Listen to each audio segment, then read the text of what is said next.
Well, first off, let me welcome those of you who come from a further distance on the other side of any of our borders in the state of Idaho. Welcome to Idaho. Welcome to our effort to begin anew look at the Endangered Species Act and its implementation.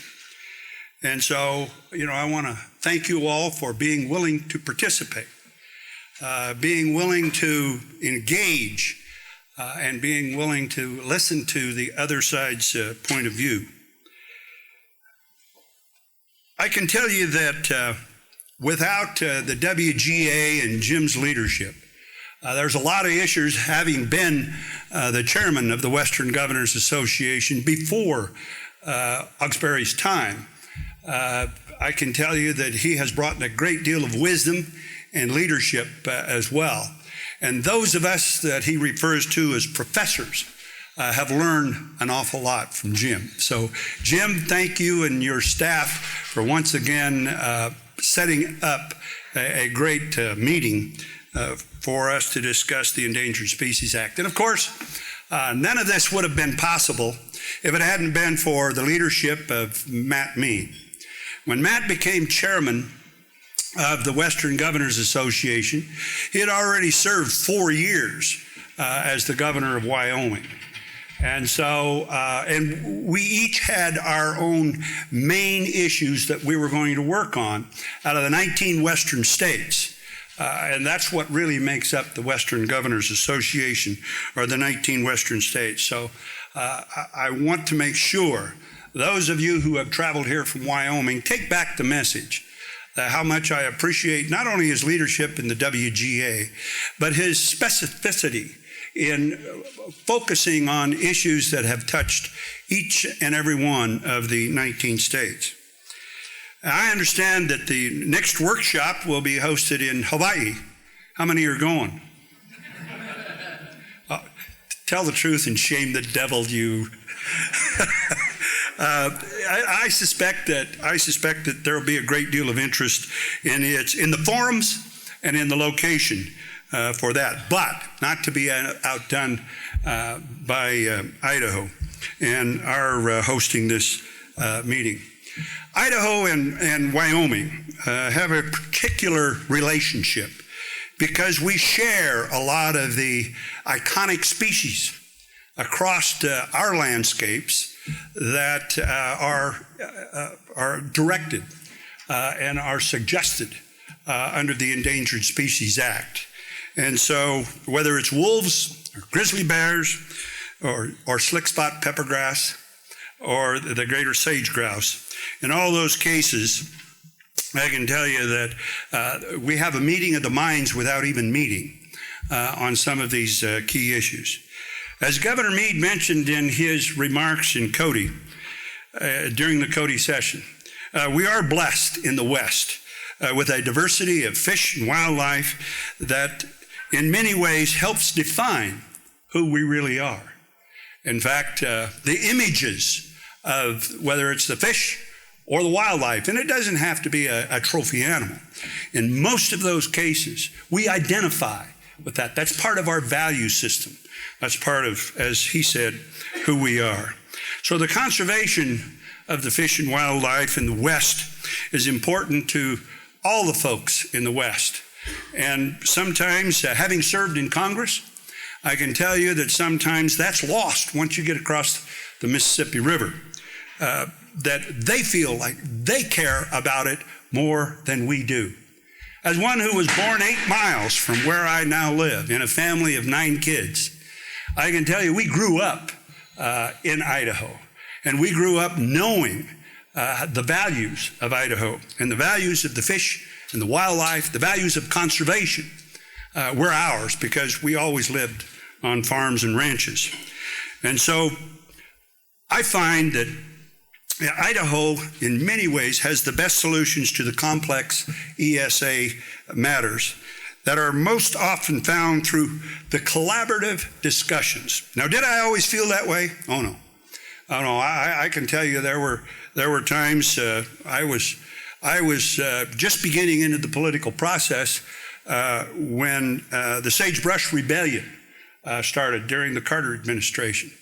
And, there were an awful lot of us that thought, ironically, thought that, we ought to be taken over an awful lot more. No, really what it comes down to is the input that we have. Ownership in and of itself is not the answer, but being part of the management process, being part of that solution, and being seriously considered with our ideas is what matters and what will continue to matter. And so I'm not going to get into what's going on over in Oregon. Maybe I will. No, I'm not going to. But I was asked at a press conference right after or before the State of the State by a media person. He asked, which group did I identify with? Well, I wasn't going to allow his framing the question to be the totality and the reasoning for my answer. Because my answer was, I identify with the rule of law. Without the rule of law in our system of government, whether it's at a local level, state level, federal level, in all those cases, the rule of law has to be revered and has to be the main reason that we take the actions or the leadership that we take. And so in developing these solutions, the collaborative solutions that are driven, we feel, by the best available science that we have to recover the species or prevent their listing under the ESA, has not always been as successful as we would like to see it. Try as we might to conserve and recover the species and get to the point where delisting is possible, we're often faced with additional hurdles that must be cleared in order to achieve the full listing. That isn't the one I opened, thank God. So consequently, as Governor Meade pointed out in Cody once again, the ESA has only a 1.3% success rate at recovering and delisting species. Of the 2,200 species protected by the Act, only 1.3%. And by any matrix, anywhere, 1.3% success rate is terrible. And to continue on with that process, continue on with a process that only has 1.3% success rate is irresponsible. And so we've got to come up with a solution, arriving, innovative process that gets us a lot more success. Because I don't believe there's anybody in this room, I don't believe that there may be a few people out there that aren't as enthusiastic about the recoveries of some animals, but that's too bad. The ESA is the rule of law. Now, how we implement it, where in the hell are all those things? All those things, that was for emphasis, it got everybody's attention listening. Anyway, how we come up with the solution to those processes and start having successes. That's what we all want. That's what Matt said when he first came to the Western Governors as chairman and said, this is what I want to happen as a result of my leadership. That all 2,200 species are no longer listed? No, but to begin a process where we can arrive at delisting some of those 2,200 and hopefully a whole lot more than a 1.3% success rate. In my opinion, part of the problem lies with the lack of clarity, the lack of federal recovery goals, as well as transparency within the federal agencies. How are we supposed to know where we need to be if we're not getting a roadmap for success, and if that roadmap has a tendency to change right in the middle of the journey? And as that roadmap, all of a sudden you thought you were on a road that was there, and then you take a look at that roadmap and that roadmap has changed. There's an awful lot of instances that I can point to, but I would tell you this. I'm going to limit myself to just a few. So this lack of clarity, of transparency within the federal agencies was evidenced within the latest sage grouse initiative and planning effort. Even though we were promised under Secretary Salazar a process by the Interior Department that included the state's input, that included us drawing up our own plans. I can remember Ken saying, you give us a plan. We were in Denver at that time. You give us a plan that shows the recovery based upon the science, based upon what we can do on the landscape, and we'll adopt it. We went forth with that effort. I put together a task force with that effort that included all sides. Everybody had an opportunity for input. And as that process went along, something remarkable happened. Something wonderful happened.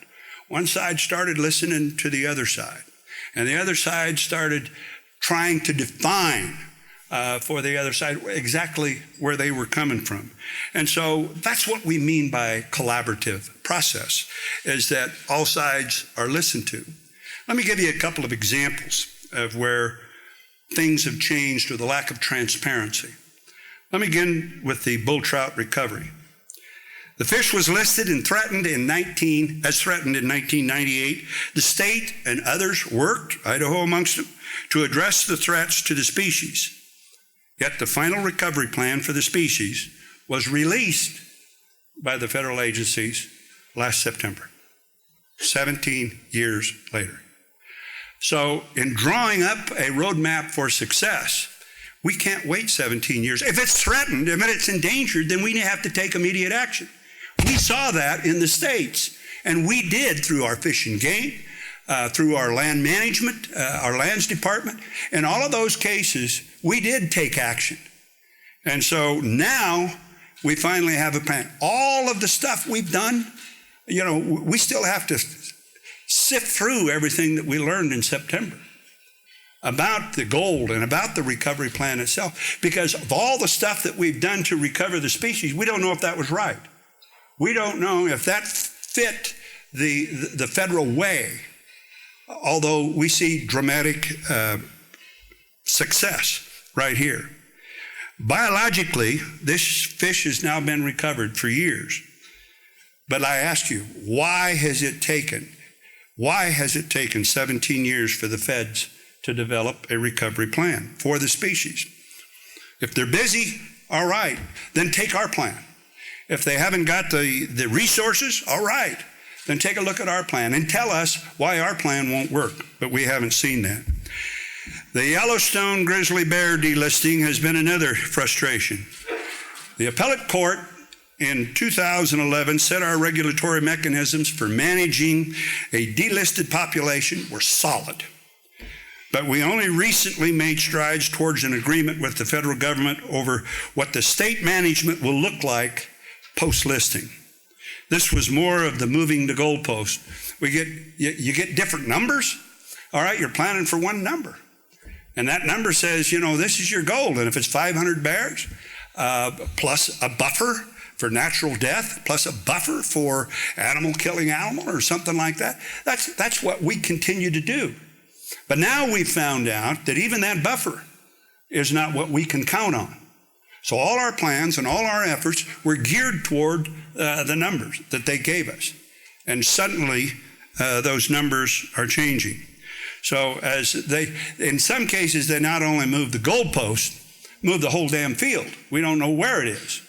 And so our roadmap on which we were counting on for success, in order to be able to gauge our success on the delisting, has changed. And so we no longer, in fact, we've got to go back, you might say, to the well house and find out exactly what the new number on, and I guarantee you there'll be some diversity of opinion on whether or not that number is the right one, because we were told that original number was based upon the best available science. And that's all we ask. Give us the best available science so that we can validate that science, and then we can take the kind of management action that we need to take. But don't constantly change it. We generally have a pretty solid relationship with our local federal agency folks. And we work together as we did with the sage grouse. That we work together and we come up with problems, we come up with solutions to those problems. And then as we arrive at a point to where we say, this is what's going to go forward. And I particularly point at the sage grouse because I've been involved on that one from the get-go. And I can tell you how frustrating, how wonderful it was to see that collaborative task force group come together and work out the plans and everything. And it all had the local emphasis on it. Here's what the local folks were going to do. Here's the number that we needed to meet. Here's the kind of habitat that we needed to have. We put all that together, working on this is what you need to have in order to have the delisting. Well, all of a sudden people were retired. All of a sudden people were jerked out of their job here at the local level and sent someplace else for 5 or 6 months because they had agreed with us. Because once that plan got back to Washington, D.C., that plan was no longer looked at as a viable plan, even though we had all put it together under the best available science. And all of a sudden, out of the blue, a whole bunch of new terminology came along. And so that clarity, that transparency that we had hoped for, that we counted on, in order to suffer our burdens toward making sure that our plan was going to satisfy and validate exactly what we thought we could do, all of a sudden, that all went out the window because now we had focal areas. And we hadn't heard of that. That was like a new term. I don't know if you can find that in the dictionary. But all of a sudden, it was a new term, and it meant a whole different management of the landscape. That is, and should be, unacceptable. And I expressed the same when I filed my lawsuit, even though they had decided not to list the bird. I still can't understand the basic philosophy is the bird does not warrant listing. Yet you got to because we have seen some recovery, especially in the critical habitat areas south of here, in Utah, and in other places, because of the management practices that my Fish and Game and other states' Fish and Game, or Game and Fish, as they call them in other states, had undertaken. And we had seen, we knew what the biggest threat was. And the biggest threat was wildfire.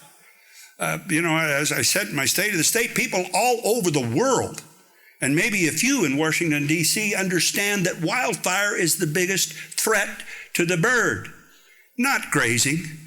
Yet what did we focus on with the new ideas coming out of Washington, D.C., and the new vocabulary that we were met with when they announced the delisting? All of a sudden, it was a whole new ballgame. So I tell you this, while I have spent the first few minutes not being as positive as Jim said I was. Was I, Jim? Was I positive? Even though we meet with a lot of frustration in this federal versus state, federal versus local game, there are some successes. And I want to point to one of the earliest successes that we have had as a result of a lot of effort amongst the Pacific Northwest states.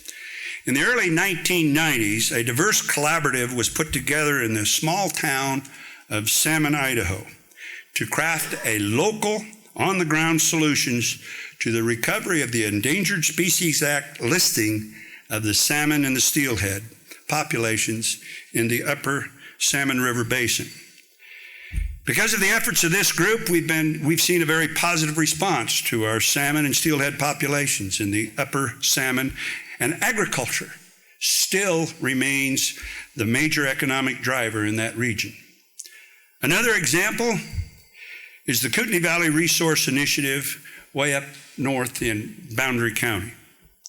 Commissioner Dan Dinings is here. Commissioner, say hi. Oh, I guess you already presented, didn't you? I hope you didn't contradict anything I'm saying. Did he?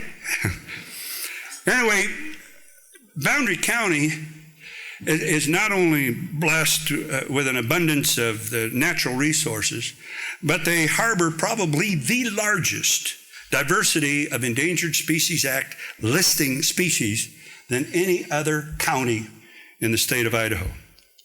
Because of their situation, community members in that area have chosen to craft solutions for success to the complex natural resource matters by including all of the stakeholders. They put a task force together at the table, and they sat at the table, and they came up with some effective answers. For example, I'll tell you this, it was this group that assisted the state of Idaho in a process to ensure that the proper applications of the Endangered Species Act on the woodland caribou critical habitat designation. I don't know if you remember that, but the initial agency response to that was, I think, over 300,000 acres. I think we ended up with, 3 in Idaho? 6,000 acres in Idaho. As we went in with local knowledge and local science, and along with the tribes and the county leadership, we were able to take all that big area. That's 6,000 acres in Idaho. Now, this goes from Idaho into Washington as well, the caribou habitat area. But with the help of this group, we were able to help guide the U.S. Fish and Wildlife in developing a more appropriate critical habitat rule for the species that better reflected the distribution of the caribou at the time that they were listed in 1984. We need more stories like this, folks, and it's my hope, it's my prayer that groups like this getting together, not only in this process, not only in this meeting, but in the meetings subsequent to this that we're going to have. I think we've got, 3 more? 2 more? One in Hawaii and the other one's in Fiji. Where is it? Colorado. In Colorado. Anyway, I think if we can really come up with a collaborative process that we can count on being part of our solution process, that the game doesn't change, that once the reasoning for a listing or a potential listing is initiated and the goals are set, and this is what we need to make sure that it's not listed, or in some cases, this is the goal we need to ensure delisting, that we can count on those numbers through the entire process. Because I can tell you there's nothing more frustrating than that. So the federal government needs to engage the states and the local folks in a full partnership, and not simply in a participatory effort to say, well, what do you think? But in exactly what I believe Ken Salazar started with, when he invited the states to step forward and say, all right, maybe we don't have all the best ideas in the world. But you got to remember, Salazar was from Colorado.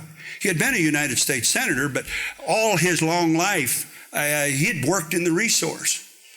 He was a cattleman. His brother John, for a long time, I don't know if he still is, but I served in Congress with John Salazar in the House. And he later became, I think, the Secretary of Agriculture for the state of Colorado. And so, here are folks that were born to the land and had a great value, a sense of values for what works in that land. Because I can tell you, anybody in that kind of business, you can't do it for 1 year. You can't. It's not a short-term process. And if you look around Idaho, if you look around your own states, wherever you're from, and start measuring and counting the generations of folks that were born to the land, that were raised on the land, and in some cases raised and lived on the land and earned their living on that land and raised families on that land, and in some cases are buried on that land. You'll see that there's probably no greater appreciation or love for that land and for those resources than the 5th generation has no different idea of the value of that land than the 1st generation had. And so that's why they take care of it from generation to generation. Our Constitution in the state of Idaho says that the Fish and Game Commission of the state of Idaho, which was created in 1939, the very first initiative that was ever put on the ballot in the political process in Idaho. And the folks said, yes, we believe our Constitution, and we believe that the Fish and Game should be responsible for all species of fish, all species of wildlife. Whether or not there's something that we hunt for meat on the table, or fish for Friday, if you're Catholic, like I am, during Lent, that they truly believe and they truly adhere to the dictates of that Constitution. That all species, the songbirds, you name it. You can't name a species that the Fish and Game in the state of Idaho doesn't have a constitutional mandate to make sure that they're preserved. So we need to develop these strong and lasting partnerships, not only with our federal agencies, and we got to have an understanding of the game plan. The industry groups, which join us from time to time in a very deliberate, collaborative, and definite effort in order to solve problems. The NGOs, in order to advance the conservation of our fish and wildlife populations. All of these groups need to come together and stay together. Jim mentioned my annual trail ride, which I had this year. We memorialized, I think it was about an 8 or 9 minute film. And I showed it to the Western governors and suggested to the Western governors that they all do the same thing in their own states, and that I'd be more than happy to come along and join them on the ride or to help them organize. And I'm here to tell you, we've got some pretty good recall on that from the other states, and not only that, but from some of the principal participants at the Western Governors Association's companies that said, this is a great idea. Where did it come from? And I can tell you exactly where it came from. I was elected to Congress in the fall of 2000, took office on January 3rd of 2001, just about 9 months before 9/11. And my first assignment by the Speaker was on Resources Committee of the House. A guy by the name of Jim Hansen out of Utah was the chairman. But I also was on Transportation and the Government Reform committees, and assigned to subcommittees of that. And as I sat there in the Resources Committee, I would listen to some of the conversations that would go on. And when we started actually working on bills, on a workup, to work up bills, I would see some of my supposedly conservative friends that were promoting some of these ideas. And I would say to them, what are you doing? Do you know what you're doing to me out west? Do you know what you're doing to all these other congressmen out west? When you propose something like that, what's your basis for it? Well, somebody thought it'd be a good idea. And I remember one day, I just have to tell you, and I'm not picking on anybody in particular, but there was a report came in that they had found a spotted owl's nest in a Kmart sign. Not old growth, the sign wasn't that old, but in a Kmart sign. And one side, gasped all the air out of the room, and the other side sort of cheered. And I was sitting next to Tom Osborne, who was from Nebraska, a freshman with me, the great football coach of the Cornhuskers. And I turned to Tom and I said, "Oh, Tom, this is terrible." And we were sitting right in front of Jim Hansen. And Jim Hansen said, "Well, I thought the gentleman from Idaho would be thrilled with this." And I said, "No, knowing some of these things, do you know how many Kmart signs we're going to have to go out in the forest and build?" I thought it was funnier than you just showed, but and the committee thought it was right. Well, it sounds kind of simple, and it sounds like it, is probably not something that should always come up. But having recognized some of those things that those folks were voting for, I said, you need to come out west. I need to put you in a saddle, and I need to ride you out in that resource on a horse. Because in many cases, in fact, our first study group was wilderness study areas, which was ad hoc wilderness for the most part. If Clinton said you had to study it, you couldn't do anything in that area. And so I think my first ride we had a total of 12 people, but we had the Interior Department was there, we had U.S. Fish and Wildlife, and we had 4 or 5 ranchers. And we went out and we slept out around a campfire in the Dick Shooter Range of Idaho, which had a big wilderness study area. And we changed some minds, because I was wanting those congressmen to look exactly what they were voting on, and we could explain, all right, this is what you voted on. This is what you voted for. And as a result of that, there was kind of an educational process began. And so even though it started out, real small, I think when we went, we were studying riparian areas. So we picked 2 or 3 issues every year.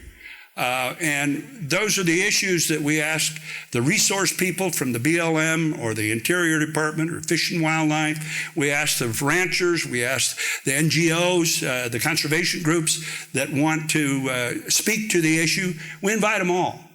And so I think it was in Salmon when we were on the Goddard Ranch up there, and they'd done a lot of riparian areas, and they'd moved a lot of water tanks off stream so that the cattle didn't go and break down the stream banks and cause a problem in the stream itself. In fact, we saw some 13 miles of new stream where salmon hadn't been in 40 years up that valley. And we had 78 people riding. 78. We went from 12 to 78 in just a few short years. So when I became governor, I said, I'm going to continue this. And the Idaho Cattlemen's Association and other groups have been really very supportive of it. And so the film, I don't know if you've seen it, but I would tell you it's a pretty good film, because it kind of tells the story. And we happened to be up on the Elk Complex fire this last year, where we actually shot that in Prairie, Idaho. And spending time out there in the resource around the campfire, we build a big campfire, and everybody talks about the issues. I'll tell you, that campfire has a way of just kind of melting down the edges that we all have a tendency to bring in to a meeting where we know we're going to disagree with somebody in there. And the process of that has been extremely valuable for me. So I would encourage you, if you haven't seen the film, to see it. And I would also, if you come from a state where we don't do that, where it's not being done, to encourage it to being done. And whatever we can do through the Western Governors Association, right, Jim? Or whatever we can do through our group that gets together and puts it together every year here in Idaho, would be more than happy to give you the formula for success, because it has been a tremendous success. So I would tell you, I look forward to continuing to work with Matt Mead and the other governors on a process that, once again, has clarity, that is built upon the best science that we have or can get, and that builds towards success, because we can do it. We've done it before. We've done it. We can do it, but we just need to know exactly what the rules of the game are. God bless you, and thank you all for being here.